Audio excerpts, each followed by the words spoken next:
Welcome, today in front of me CHUWI HiPad X, and I'll show you how to log out from Gmail account on this device.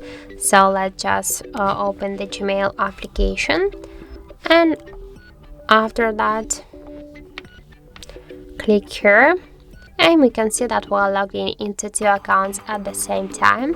And now, just to log out from one from these two accounts, we should click to manage accounts on this device, because to log out from Gmail application, we should log out from our Google account on our device. So now just select the account which you want to remove. For example, this first one, just click to remove account and confirm your action by click to remove account again. And now here in Google account settings, we stay only with one account, and one will go back again to the application. We can see that we stay here also only with one Gmail account. And that's it. So thank you for watching, and if you find this video helpful, don't forget to leave a like, comment and to subscribe our channel.